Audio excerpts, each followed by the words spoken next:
Have you ever looked at the news, scrolled through social media, and just thought to yourself, are we all living on the same planet? I mean, the things we worry about, the problems we think are the most urgent, they seem to be worlds apart.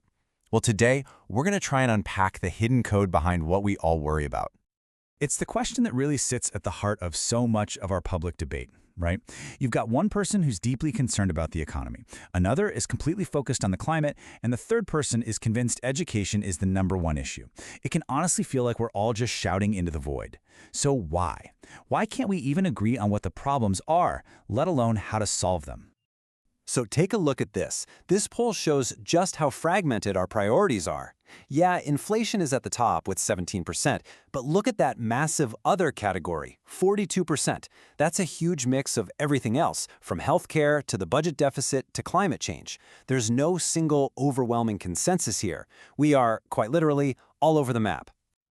Now, the easy answer here is to just blame politics, right? Oh, that's a left-wing thing, or that's a classic right-wing priority. But the data suggests there's something much deeper going on.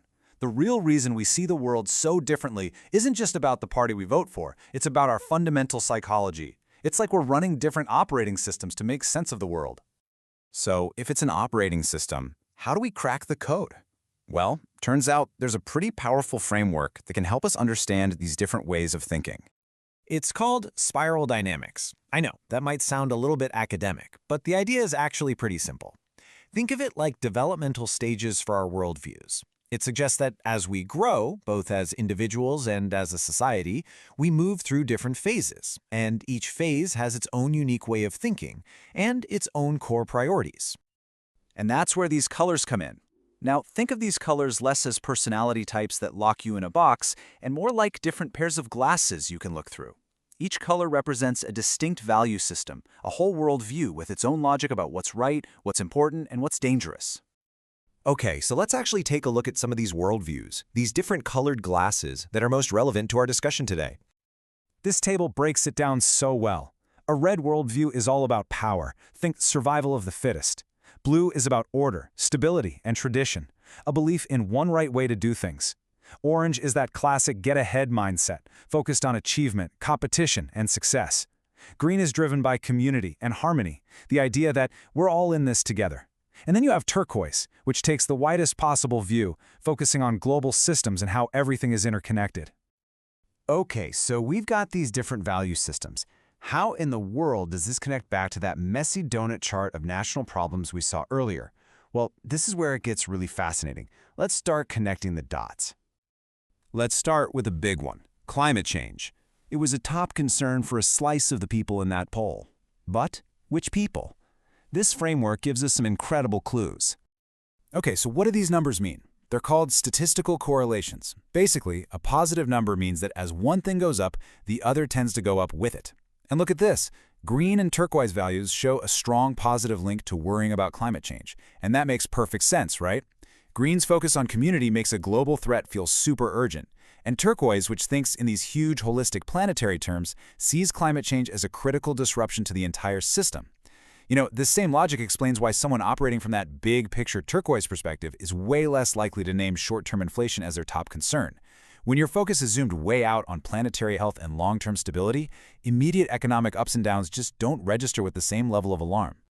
So here's the crucial point, and it's summed up perfectly by the researchers. The priorities of each stage lead them to see different issues as more or less problematic. It's not that one group is right and the other is wrong, it's that their underlying value systems are literally pointing their attention in completely different directions. All right, let's test this theory with another issue that often divides us. How does this whole framework help explain concerns about illegal immigration? And what do you know? The pattern holds. The red value system, with its focus on protecting its own tribe and its own borders, shows a positive correlation. From that perspective, porous borders are a direct threat. But look at green and turquoise. They both show a negative correlation.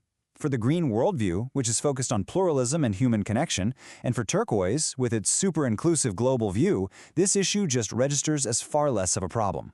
They're literally seeing the exact same issue through different lenses. Okay, so this is a fascinating way to decode our disagreements. But what's the big takeaway here? I mean, why is understanding all of this so important?